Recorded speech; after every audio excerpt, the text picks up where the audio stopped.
Hagen! Hagen! Die Knechte! Sie sind alle tot! Was? Dankwart! Was ist passiert? Bledel! Edsels Bruder! Er und sein Tross! Dankwart! Du bist nass vor Blut! Das Blut des Heunen!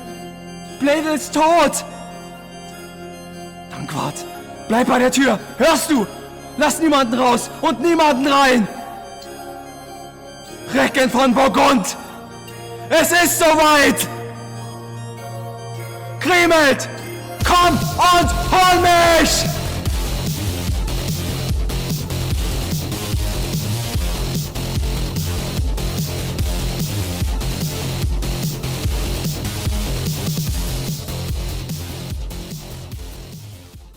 Na, habt ihr schon Lust drauf bekommen? Herzlich willkommen zu Lasst uns lesen. Wir machen weiter mit den Heldenliedern Nibelungenlied für das Teutsche Haus von Emil Engelmann. Auf der Seite werde ich die Seite einblenden, die ich aktuell lese, damit wir gemeinsam lesen können. Und da oben werde ich eine Infokarte einblenden, die euch zu den vorherigen Folgen führt. So, ich hoffe, euch hat das Intro schon mal gefallen. Es war eine kleine Eigeninterpretation. Im Buch passiert es ein wenig anders. Nichtsdestotrotz. Es wird sehr schnell dramatisch. 32. Abenteuer, wie Bledel erschlagen ward. Die Degen Bledels standen, bereit mit Schwert und Speer. Mit 1000 Helmen zogen sie zu dem Hause her. Das für die fremden Gäste zur Herberg war bereit. Das Haus lag fern dem Saale und war gar hoch und weit. Herr Dankwart mit den Knechten, all dort zu Tische saß, da hob sich untern Helden der allergrößte Hass. Als Bledel schwer in Waffen zu Dankwarts Tische ging, der kühn gemute Marschall gar höflich ihn empfing. Willkommen uns, Herr Bledel, in diesem Hause hier. Mich wundert euer Kommen, sagt an, was bringet ihr? Du brauchst mich nicht zu grüßen, sprach Bledel voller Grimm, denn wisse, dieses Kommen bekommt euch allen schlimm. Und deines Bruders Willen, der Kriemhilds Mann erschlug, das musst du jetzt so büßen und andere auch genug. O nicht doch, edler Bledel, Herr Dankwart darauf sprach, sonst hätte von der Reise wir alle Not und Schmach. Ich war ein Kind, als Siegfried einst leben ließ und Leib. Ich weiß nicht, was mich zeihet, des König Etzels Weib. Ich weiß dir's nicht zu sagen, doch das ist offenbar, dass es dein Bruder Hagen und König Gunther war. Nun höret es, ihr Fremden, vom Rheine allzumal, ihr kommt nicht mehr lebendig heraus aus diesem Saal. So wollt ihr's so, rief Dankwart, ist das der Heunen Art, dann hätte ich viel besser mein Bitten hier gespart. Hei wie der schnelle Degen auf von dem Tische sprang, das blanke Schwert in Händen, das war gar breit und lang. Damit schlug er dem Heunen so scharf in schnellen Schlag, dass dem das Haupt im Helme gleich vor den Füßen lag. Das sei die Morgengabe, rief lauten Hohns der Held, zur Notdungsbraut der Holden, die du dir auserwählt. Man mag sie morgen geben, nur einem andern Mann. Will der den Brautschatz holen, wird Gleiches ihm getan. Ein viel geschwätzt Geheune, der hat ihm hinterbracht, soeben was Kriemhilde mit Bledel ausgedacht. Als nun die Mannen Bledels den Herrn erschlagen sahen, da hoben mit den Gästen sie blutges Streiten an. Auf die Burgunden stürmten mit Grimmenschwert Getos, sie ein, wie dieses saßen, bei Mahl fast waffenlos. Da rief mit lauter Stimme Dankwart die Knappen an: Seht, ihr Edelknechte, es ist um uns getan. Nun wehrt euch fern der Heimat, fürwahr es tut uns Not, damit wir hier mit Ehren erringen Heldentod. Die keine Schwerter hatten, die holten Bänke vor und hoben manchen Schemel am Fuße hoch empor. Mit langen sich besannen die Knechte von Burgund, mit schweren Stühlen schlugen sie manchen Todeswund. Gar grimmig sie sich wehrten in König Etzels Haus, sie trieben aus der Halle das Heunenvolk hinaus. 500 von den Feinden, die lagen wund und tot, es waren die Burgunden, vom Blute nass und rot. Doch eh man noch bei Hofe vernahm die schlimme Mär, da scharten neu die Heunen, 10.000 oder mehr, sich gegen Gunthers Knechte, jetzt konnt's nichts anders sein, es kam von all den Kühnen nicht einer mehr zum Rhein. Wild stürmten zu der Halle nochmals das Heunenheer, die kühnen Heimatlosen, wo standen sie zur Wehr, doch was half Mut und Stärke bei dieser grimmen Not? 9.000 Knechte lagen da bald im Saale tot, dazu 12 edle Ritter von Marschall Dankwarts Lehn. Nur ihn noch sah man einsam in toten Feinden stehen. Jetzt schwieg zumal das Tosen, und stille ward's und stumm. Der edle Dankwart schaute im blut'gen Saal sich um. O weh der Freunde, rief er, die all ich fallen sah, nun steht vor meinen Feinden ich einziger noch da. Hoch rückte seinen Schild er und tief das Schildesband, da wurden viele Brünnen blutrot von seiner Hand. Mit scharfen Schwertesschlägen drang er zur Tür hinan. Nun lasst die Luft erkühlen den sturmesmüden Mann. Zurück, ihr Heunenrecken, ich muß jetzt an den Wind, rief er, hier ist so Schwüle dem Aldriaren Kind. Als so der Streitesmüde aus Salomhause sprang, gar manches Schwert von Neuen auf seinen Helm erklang. Von beiden Seiten drangen die Gegner auf ihn ein, da ging er vor den Feinden, gleich wie ein Eberschwein, im Waldhut vor den Hunden, wo einer kam heran, der musste schlimm verspüren des Ebers scharfen Zahn. Man sah so furchtbar trotzig ihm in dem Hofe stehen, dass sie nicht mehr mit Schwertern ihn wagten zu bestehen. Da schossen sie die Speere ihm in den Schildesrand, dass er den allzu schweren mußt lassen von der Hand. Nun wollte Gott, seufzt er, dass mir ein Bote käm, durch den mein Bruder Hagen die Kunde bald vernehm, wie ich vor diesen Recken hier steh in Todesnot, der hilf mir oder stürbe mit mir dem gleichen Tod. Laut spotteten die Heunen, du selbst magst Bote sein, wenn wir hernach dich tragen, tot vor den Bruder dein. Dann soll sein Herzleid schauen, den König Gunthers Mann, da scheuchte mit dem Speere die Prahler er von dann. Weicht jetzt, rief er, ihr Schreier, der Zorn schuf neu in Mut, sonst nässe ich gar manchem die Brünne noch mit Blut. Ihr sollt es mir nicht wehren, ich mach in dieser Stund den Herren in dem Saale die Meere selber kund. Sie wähnten ihn zu zwingen, weil er den Schild nicht trug, hei was er neuder Wunden durch Helm und Brünnen schlug. Sie konnten's ihm nicht wehren, dass er zu Hof wollt gehen. Wohl fand er an der Stiege der Feinde viel noch stehen. Gar mancher von den Schenken schwang Waffen dort statt Wein und schenkte mit dem Schwerte dem kühnen Recken ein. Doch wer dem edlen Dankwart keck vor die Füße sprang, dem schlug der Held der Starke so schweren Schwertes schwang, dass endlich zu dem Saale frei wurde seine Bahn. Die Wunde hatte einzig des Helden Arm getan. Mit Dankwart ist nicht zu spaßen.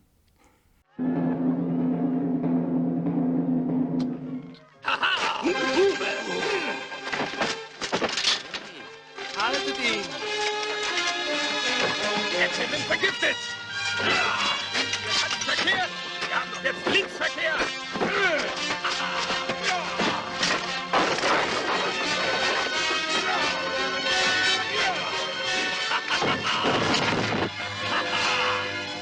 Ja, hier, nehmt! Frische Ruß aus Solingen! Gut. Machen wir gleich weiter mit dem nächsten Abenteuer. 33. Abenteuer, wie die Burgunden im Saal mit den Heunen stritten. Eintrat der kühne Dankwart im hohen Königssaal. Er hieß von hinnen weichen die Schenken allzumal. Mit Blute war beronnen sein Helm und sein Gewand, sein Schwert, sein schartig rotes, trug bloß er in der Hand. Mit lauter Stimme rief er in Etzels Saal hinein: Ihr sitzet allzu lange, Herr Hagen, Bruder mein.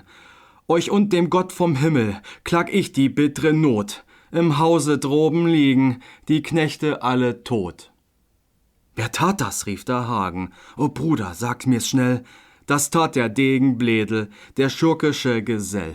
Doch hat er es entgolten, sprach Dankwart allsogleich. Ich schlug das Haupt ihm nieder mit einem Schwertesstreich. Nun sag mir, Bruder Dankwart, was bist du denn so rot? Ich glaube gar, du leidest von Wunden, Schmerz und Not. Ich bin noch heil, rief Dankwart, doch schuf ich manchem Leid. Das Blut von Heunenwunden, das nässte mir das Kleid.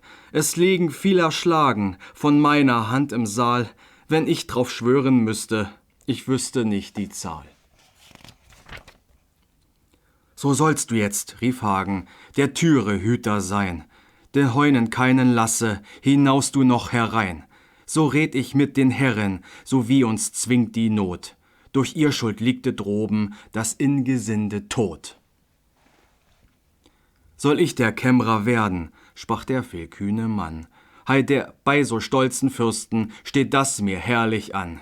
Der Stiege will ich pflegen, in Treuen, Bruder mein. Nichts mochte Kriemhilds Degen so leid als dieses sein. Zu denen rief jetzt Hagen: Ich hörte all die Zeit, Kriemhild könnt nicht vergessen ihr bitteres Herzeleid. Nun trinken wir die Minne und zahlen Königswein. Der junge Vogt der Heune, der muß der Erste sein. Ortlieb das Kind erschlug da der Degen grimm Gemut, dass ihm zur Hand hernieder vom Schwerte floss das Blut. Es sprang das Haupt des Kindes Kriemhilden in den Schoß. Nun hob sich in dem Saale ein Morden grimm und groß. Dem Wärter auch, der immer des Königs Knaben pflag, schlug er mit seinen Händen so scharfen Schwertes Schlag, dass von dem Tisch hernieder das blute Haupt ihn flog. Ein jammervolles Lohn war's, dem ihm Herr Hagen wog. Und vor dem Tisch stand fiedelnd der Spielmann Werbelin, nachdem auch grimmen Mutes schlug mit dem Schwert er hin. Er schlug ihm auf die Geige herab der rechte Hand. Das nimm für deine Botschaft in der Burgunden Land. Mich kümmert es gar wenig, geigst du auch nimmermehr. Da trat ein anderer Spielmann an Hagens Seite her, dem laut ein Fiedelbogen in starker Hand erklang. Das war der kühne Volker, der zu dem Freunde sprang. Gar ungefüge Weisen spielt dieser Fiedelmann, davon er bei den Heunen der Feinde viel gewann. Jetzt sprangen auf vom Tische auch die drei Fürsten her, die Streitenden zu scheiden, ehe noch geschehe mehr. Doch ihre Worte konnten und Bitten nichts versahen, es hatte schon Herr Hagen zu viel des Leids getan. Als Gunther sah das nimmer, zu scheiden sei der Streit, da schlug der König selber gar manche Wunde weit. Mit seinem kühnen Bruder, dem starken Gere Not, der brachte manchem Heunen mit seinem Schwert den Tod. Auch Utens jüngster Sprosse kühn in die Feinde sprang, sein blitzendes Gewaffen durch Heunenhelme drang. Man sah voran den andern, den Heldengeisel her, einhauend in die Feinde schritt furchtbar er einher. Doch wehrten sich gewaltig auch König Etzels Schar, die in dem hohen Saale so schlimm verschlossen war. Von ihren breiten Schwertern erging ein scharfer Schall, grauenvoll ertönts und Rufen, erscholl er überall. Die draußen waren wollten herein in Etzels Saal, doch fanden sie die Türe verrammelt jedes Mal. Und die im Saale waren, die wollten gern hinaus, doch Dankwart der ließ niemand, nicht ein und auch nicht aus. Drun hob sich vor der Türe ein ungefüger Drang, man hörte auf den Helmen von Schwertern scharfer Klang. Da wurde auch Herr Dankwart von Heunen schwer bedroht, jedoch sein Bruder Hagen, der half ihn aus der Not. Dem starken Fiedelspieler rief er mit lautem Wort: Mein treuer Kampfgenosse, schau wie mein Bruder dort, bedrängt von scharfen Schlägen, der Heunenschwerter steht. Verloren ist der Kühne, wenn niemand zu ihm geht. Das will ich tun, Freund Hagen, der starker Fiedler sprach, hei wie er Fiedel streichend durch Heunenhaufen brach. Ein harter Fiedelbogen erklang ihm in der Hand, das dankten ihm die Recken aus dem Burgundenland. Und an des Saales Türe zu Dankwart er hinsprach, ihr habet heut erduldet, gar schlimmes Ungemach, drum brat mich euer Bruder, ich soll euch helfen gehen, wollt ihr nun außen bleiben, so will ich innen stehen. Es stellte nun Herr Dankwart sich außerhalb der Tür und hütete der Stiege, dass keiner kam herfür. So tat auch innenthalben der Held vom Rheinesstrand. Herr Volker, freudig rief er, es ist in guter Hand, der Saal und wohl verschlossen, das glaubet Hagen mir, mehr als durch 1000 Riegel, durch uns 2 Degen hier. Da Hagen Saal und Türe schaut in so fester Hut, warf stracks er auf den Rücken den Schild in wildem Mut. Nun erst begann zu rächen er seiner Freunde Leid, das mussten viele Heunen entgelten in dem Streit. Als Dieterich von Berne ersah das Ungemach, wie dir gewalt'ge Hagen so manchen Helm zerbrach, da sprang der amme Lunge empor auf eine Bank und rief, hier schenkt Herr Hagen gar sauen Labe Trank. Da fleht Kriemhild in Ängsten empor zu Dieterich, o führet, edler Ritter, aus diesem Saale mich, bei allen Fürsten Tugend, aus Amelungenland. Ich bin des Tods komm Hagen, ich heute in die Hand. Ich will versuchen, sprach er, ob ich euch helfen kann. In langen Zeiten sah ich nicht solchen grimmen Mann, so bitterlich erzürnet wie dieser Degen gut. Heut springt ja durch die Helme gleich brunnenrotes Blut. Mit Kraft begann zu rufen der Ritter aus Akorn, dass seine Stimme hallte, so laut als wie ein Horn, von ungefügem Ure, der ganze Saal voll, vom Ruf, der aus der Kehle des starken Dietrich scholl. Als König Gunther hörte den vielgewalten Mann, da rufen in dem Sturme, zu lauschen er begann. Das ist Herrn Dietrichs Stimme, sprach er, drum haltet ein, das hören wir und sehen, was es wohl möge sein. Sie taten so, da frug er Herrn Dietrich, sagt mir an, ward hier von meinen Freunden euch Unbill wohl getan, zur Sühne und zur Buße bin gerne ich bereit, so euch etwas geschehen, das wär mir innig leid. Mir ist, entgegnet Dietrich, allhier noch nichts geschehen, doch möcht mit eurem Frieden ich aus dem Hause gehen, aus diesem harten Streite zusammen den Freunden mein, dafür will ich euch Herren stets diensterbötig sein. Da sprach der König Gunther, führt nur aus diesem Haus, seien's wenig oder viele, so viel ihr wollt hinaus, doch die nicht welche kämpfen, die sollen hier bestehen, von ihnen ist uns heute schon Leid genug geschehen. Als das Herr Dietrich hörte, mit einem Arm umschloss, erkriemelt ihre Sorgen und Nöte waren groß, und mit dem andern führte er Etzel aus dem Haus, dazu 600 Degen, die eilten mit hinaus. Auch Rüdiger der Markgraf, der sprach, macht mir auch kund, ob zwischen uns noch Frieden besteht und Freundesbund. Da gab ihm sogleich Antwort der edle Geiselherr, euch haltet stets wir Frieden, viel edler Rüdiger.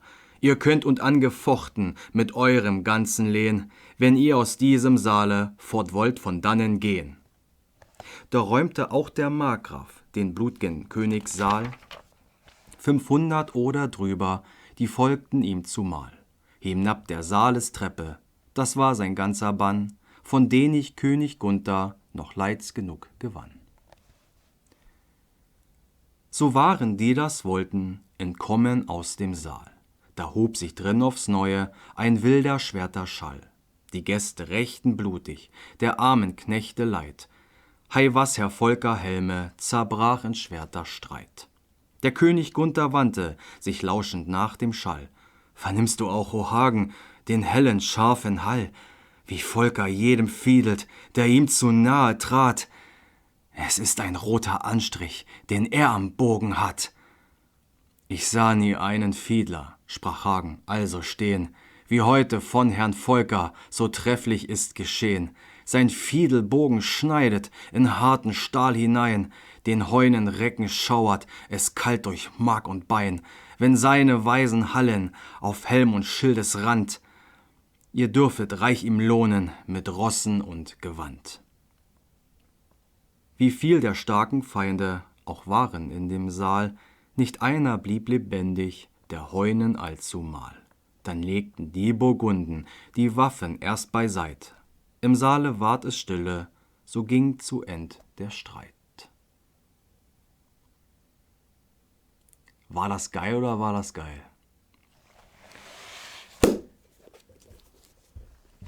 So, jetzt eine kleine Zusammenfassung und Einschätzung von mir.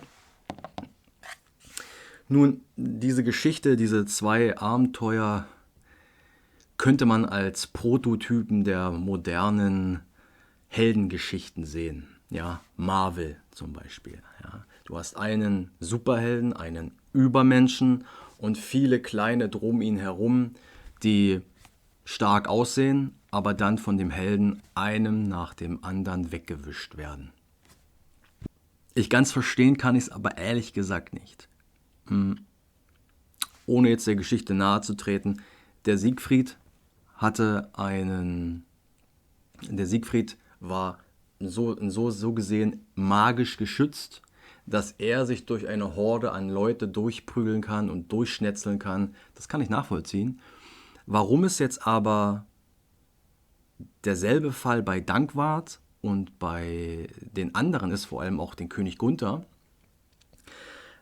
warum die jetzt plötzlich so überlegen sind, den Heunen, und dass sie auch so dargestellt wird, ich bin mir nicht ganz sicher, warum das so gemacht wurde. Vielleicht ist das so eine kleine Kritik oder so ein kleiner Groll, den man gegen die Hunnen damals hatte, die natürlich hier in unseren Landen sich ausgebreitet hatten, ne, bevor sie dann wieder zurückgedrängt wurden.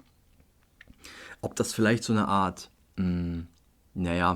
ins Lächerliche ziehen ist, weil die sind ja nur Menschen, ja, die sind ja nicht so magisch geschützt. Ich meine, okay, Hagen hat die Waffe Balmung von Siegfried, das ist natürlich eine krasse Waffe, die durch alles durchschlägt, aber die hat ja Dankwart nicht. Sicher, sie haben vorher sich auch wunderbare Ausrüstung gekriegt bei Rüdiger, wo sie sich dann gut eingekleidet haben, aber das waren ja auch keine magischen Waffen in dem Sinn, das waren ja auch nur gute Waffen. Das heißt also es gibt nur 2 Möglichkeiten, entweder sind sie einfach nur extrem stark oder die Hunnen sind einfach extrem schwach. Man kann es so und so sehen. Warum, wie gesagt, wieso das so gemacht wurde, ich weiß es nicht. Ich kann es mir nur vorstellen, dass das so ein gewisser Groll dahinter steckt, dass man die Hunnen vielleicht ein wenig schwächer darstellen wollte oder eben die Burgunden einfach stärker darstellen wollte als Siegfried im Verhältnis. Weil Siegfried vorher bei den vorherigen Abenteuern wirkte es ja so, dass die Burgunden nur ihre Kriege gewonnen hätten, weil Siegfried mitgeholfen hat. Ja, ist ja klar, wenn du so jemanden dabei hast, dass Siegfried da fast alles alleine, der könnte quasi alleine losziehen und fast alle alleine niederknüppeln. Ist natürlich klar, dann stehen die so ein bisschen im Schatten und jetzt dadurch stehen die natürlich in dem Haupt drin, in das Hauptlicht. Und ich meine, alle kämpfen. Selbst Gunther kämpft. Und selbst Gunther tötet einen nach den anderen. Und verdammt nochmal Volker. Meine Güte, also ich habe schon Barden in diversen Videospielen kämpfen sehen. Aber dass ein Bade seinen Fiedelbogen benutzt, um Leute zu zerschneiden, das hatte ich vorher noch nicht gesehen. Aber gut. Ich hoffe, das hat euch bis hierhin gefallen.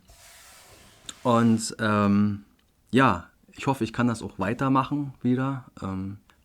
Ich hatte in der letzten Zeit sehr, sehr viele Nachtschichten und man hat es vielleicht in den Kurzvideos von mir gesehen, in der Deutsche Lyrik unter 1 Minute, dass meine Augenringe immer tiefer gingen. Einfach, weil ich halt in dem Nachtschichtmodus war und ich hatte sehr viele hintereinander weg. Ich musste sehr, sehr viel arbeiten in den letzten Monat und da blieb einfach nicht viel Zeit, sich auf sowas zu konzentrieren und hier durchzumachen. Ne? Dementsprechend habe ich gewartet und Ja, jetzt habe ich es endlich mal wieder geschafft und ich hoffe, es bleibt dabei, dass ich jetzt auch in Zukunft wieder meine gewöhnlichen, normalen Geschichten hier wieder vorlesen kann und nicht nur die Kurzgeschichten anbieten kann. Ne? Auch wenn die Kurzgeschichten sehr gut ankommen. Der harte Kern ist das hier. Die Kurzgeschichten ist alles, was so nebenbei ist. Das ist zwar auch ganz cool so, die 1 Minute so. Wie lange ich das bedienen kann, weiß ich aber auch nicht, ne? Weil solche kurzen Geschichten sind natürlich begrenzt.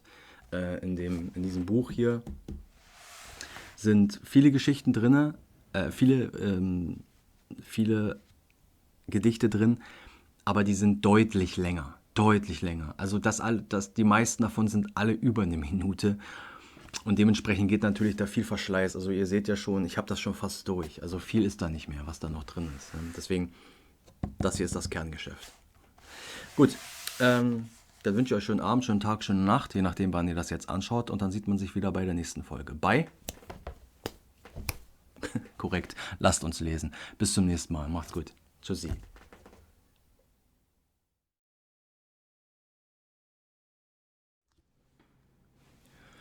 Hagen! Hagen! Die Knechte! Sie sind alle tot! Was? Dankwart! Was ist passiert? Bledel! Edsits Bruder! Er und sein Tross! Dankwart! Du bist nass vor Blut! Das Blut des Heunen! Bledel ist tot! Dankwart! Bleib bei der Tür! Hörst du? Lass niemanden raus und niemanden rein! Recken von Burgund! Es ist soweit! Grimelt!